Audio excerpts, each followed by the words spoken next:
Welcome back to my channel academy of Sciencia. तो हम लोग कर रहे थे टेट के प्रीवियस क्वेश्चन पेपर का सोल्यूशन निकाल रहे थे। तो 100 क्वेश्चन हमारे कंप्लीट हो चुके हैं।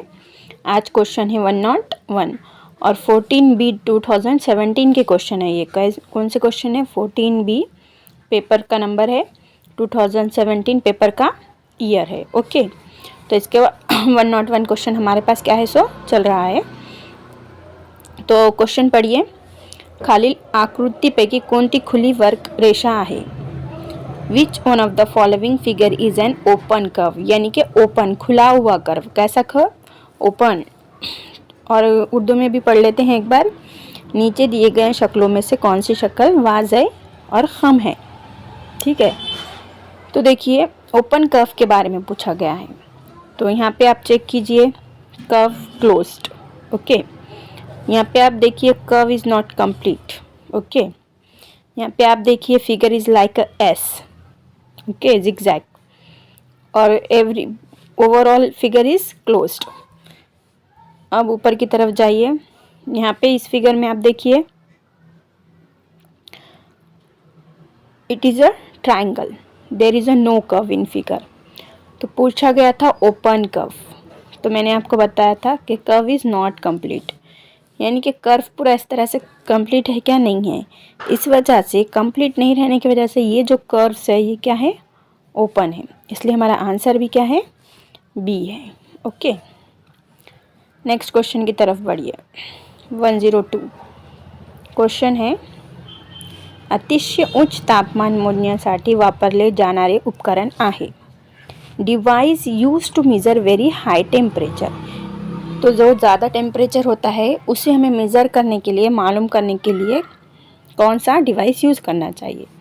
उर्दू में क्वेश्चन पढ़ लेते हैं। बहुत ज़्यादा दर्जे हरारत की पैमाइश के लिए इस्तेमाल किए जाने वाला आला है। तो इसमें से देखिए, पैरोमीटर एक बता रहा है, एक थर्मोमीटर बता रहा है, एक बोलोमीटर बता रहा है। तो आपको पता है थर्मोमीटर किसके लिए यूज़ करेंगे हम? टेम्परेचर के लिए। लेकिन किसके लिए? जब हमको बुखार आता है, टेम्परेचर होता है, फीवर होता है। क्या होता है? फीवर होता है, तब हम यूज़ करते हैं थर्मोमीटर। ओके, उसके बाद है बोलोमीटर, और उसके बाद है कैलोरीमीटर। कैलोरीमीटर भी क्या है? हमारी जो कैलोरीज होती है उसके लिए यूज़ किया जाता है। तो ये ऑप्शन कट हुआ, ये ऑप्शन भी कट हो गया। और बोलोमीटर भी टेम्परेचर के लिए यूज़ नहीं होता है, हाई टेम्परेचर के लिए। और पैरो के मीनिंग ही है टेम्परेचर। पैरो के मीनिंग ही क्या है? टेम्परेचर। तो पैरोमीटर किसके लिए यूज़ होगा? टेम्परेचर के लिए। इसलिए हमारा जो आंसर है वो है पैरोमीटर। नेक्स्ट हमारा क्वेश्चन है, विधान स्टेटमेंट है और उसका क्या है? विधान सही है या गलत है हमको बताना है। तो देखिए, भारतात बलात्कारांचे घटनांची संख्या वाढत आहे। हे तर ट्रू आहे, वाढत आहे। भारतातील लोकांमध्ये चीनी अन्नाचे सेवन वाढत आहे। तो देखो, ये जो विधान है इस विधान से अलग है। इसमें क्या बता रहा है आपको? रेप के बारे में बता रहा है, और इसमें फूड के बारे में बता रहा है। यानी कि दोनों भी अलग अलग एरिया के स्टेटमेंट है। तो अब इसमें हमारे को 4 ऑप्शन दिए गए हैं। तो अब उसमें क्या बता रहा है कि जो दोन्ही विधाने वाचानी खालीलपैकी कोणत्या उत्तराचा पर्याय या दोन्ही विधानामधील संबंधाचे वर्णन करतो? तो ठरवता कि हमको आंसर में बताना है कि ये दोनों भी विधान, स्टेटमेंट एक दूसरे को सपोर्ट कर रहे हैं क्या। क्योंकि पहले विधान में है रेप केसेस के बारे में और सेकंड में है फूड के बारे में, चाइनीज़ फूड के बारे में। तो दोनों भी एक दूसरे के क्या है? अपोजिट है। तो अब देखिए यहाँ पे पहला option, statement first is the cause and statement second is effect. तो ये हो ही नहीं सकता, ठीक है, क्योंकि दोनों विधान एक दूसरे से बहुत अलग है। Statement second is the cause and statement first is effect, ये भी नहीं हो सकता। Next, both statement first and are independent causes, यानी कि पहला और दूसरा दोनों ही स्टेटमेंट एक दूसरे से इंडिपेंडेंट है, अलग अलग कॉज है। तो ये राइट हो सकता। Both the statement first and are effects of independent causes. अब बता रहा है इसमें कि दोनों के स्टेटमेंट जो भी है वो अलग तो है लेकिन एक दूसरे के इफेक्ट है। तो ये तो सही बात नहीं है। थोड़ी ना चाइनीज़ फूड खाकर इंसान रेप करेगा या रेप करके चाइनीज़ फूड खाएगा। तो ऑप्शन जो है सो वो क्या है? सी है, ठीक है। तो नहीं, डी है। Both this statement first and are effect of independent curves. क्या बोला गया है? विधान ए आणि सेकंड दोन्ही स्वतंत्र कारणाचे परिणाम है. हाँ राइट राइट, दोनों भी अपने अपने अलग परिणाम है. दोनों भी अपने अपने क्या है? अलग परिणाम है, अलग बताया गया है इसमें. सो अलग परिणाम रहने की वजह से हमारा जो आंसर है वो क्या है? कौन सा है? डी है. उसके बाद नेक्स्ट क्वेश्चन पढ़िए. 6 का 36 है तो 256 क्या होगा? तो आप देखिए 6 का स्क्वायर क्या होता है? 36 होता है. तो 256 किसका स्क्वायर है? तो 256 16 का स्क्वायर है. क्या का? 16 का. तो आइए आंसर की तरफ. 16 का स्क्वायर है.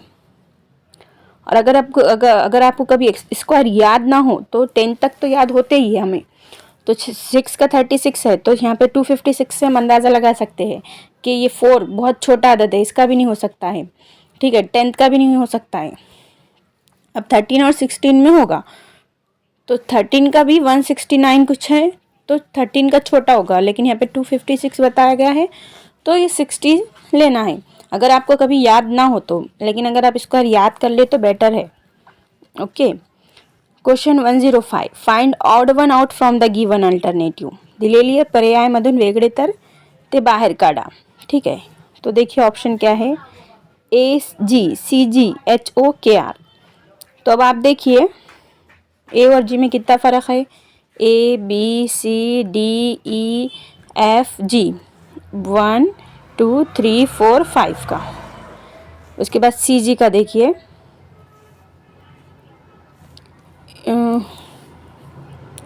A B C D E F G, 3 का फ़र्क. H A B C D E F G H I J K L M N, 4 का फ़र्क. और के आर का भी 4 का. तो सबसे ज़्यादा जो डिफरेंस है वो 5 का है, इसलिए हमको ए जी आंसर मिलेगा. डिफरेंस देखना है सिर्फ ए बी सी डी में और निकालना है. Choose the opposite word of amplify. Meaning देखिए, डिक्रीज यानी कम होना. ठीक है, कम होना. इंक्रीज यानी बढ़ जाना. मैग्नीफाई यानी बहुत ज़्यादा बारीकी से देखना. और ये मैग्नीफाई करके देना बारीकी से, जो मतलब कोई छोटी चीज़ है तो उसको बड़ा करके देखना. इंक्रीज होना यानी भी बढ़ जाना.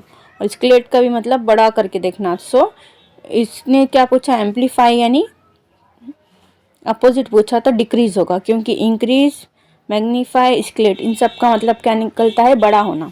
So correct answer is decrease. 107 question. Which one of the following is not constitute in automobile emission. खालीलपैकी कोणता ॲटोमोबाईल उत्सर्जनाचा एक घटक नाही आहे? ॲटोमोबाईल इखराज का एक जुजू नहीं है. Carbon dioxide, hydrogen peroxide, benzene या नाइट्रोजन ऑक्साइड. तो ये याद रखने का आंसर है. ऑटोमोबाइल्स में बेंजीन नहीं रहता है उसके इमिशन में. ठीक है. उसके बाद नेक्स्ट हमारा क्वेश्चन है, distance between stars is measured. जो हमारे तारे होते हैं उनके बीच में का डिस्टेंस किससे पता करते हैं हम? किस यूनिट से? ताऱ्यामधील अंतर यामध्ये मोजले जाते. तो इसका जो करेक्ट आंसर है वो है लाइट ईयर, जिसे हम प्रकाश वर्ष भी कह सकते हैं. नेक्स्ट क्वेश्चन है, फाइंड आउट वन. यानी कि इसमें से कुछ एक अलग चीज़ हमको निकालना है, वेगळे करना है. पर्यायमधून वेगळे ते बाहेर काढा. रेस्पिरेशन मीन्स श्वासोच्छ्वास या तनफुस यानी कि सांस लेने का अमल. डाइजेशन मीन्स हाजमा करना, डाइजेस्ट करना, पचन करना.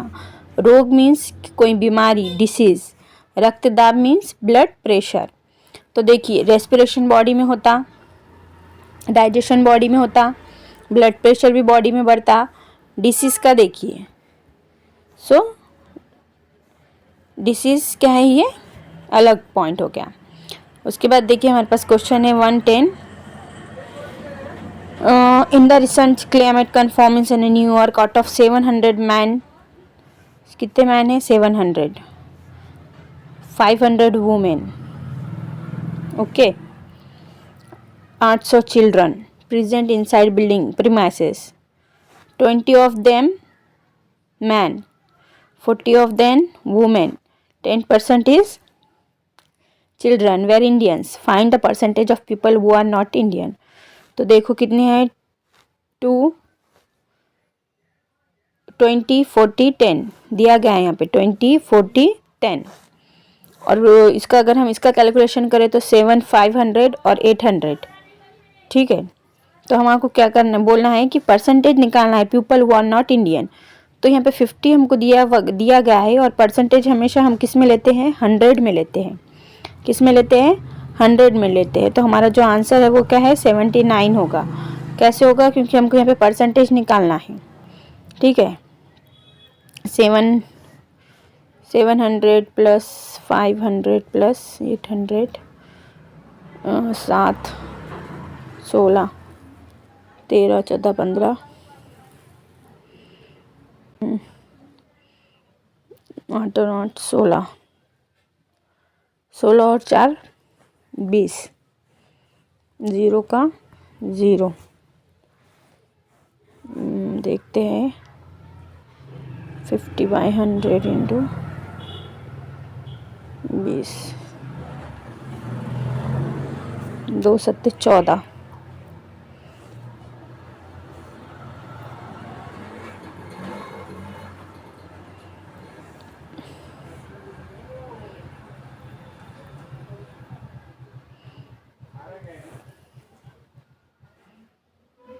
पाँच और 5 10,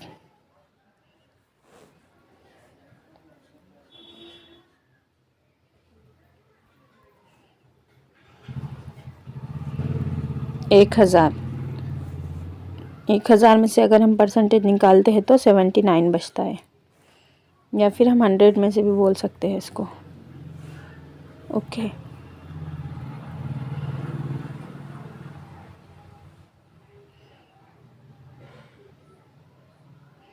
इस तरह से भी निकाल सकते हैं। 700 ये इसका निकालिए, फिर 500 इंटू कितना बोला गया है, 40%, इसका निकालिए। उसके बाद 10% का निकालिए।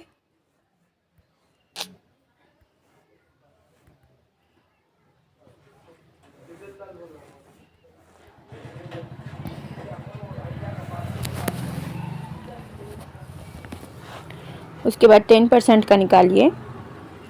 उसके बाद कितना है, 800 इंटू 10/100। 10 का मतलब, परसेंट का मतलब होता है 100 होता है। क्या होता है, 100 होता है। और जब ये तीनों का 700 से किसका निकालना है, 20 का, 500 से 40 का, और 800 से 10% का। और जब ये तीनों आ जाएंगे तो उसका प्लस कर दे, 79 आंसर आ जाएगा। ओके, तो नेक्स्ट 111 कल से स्टार्ट करते हैं हम। तब तक के लिए बाय बाय।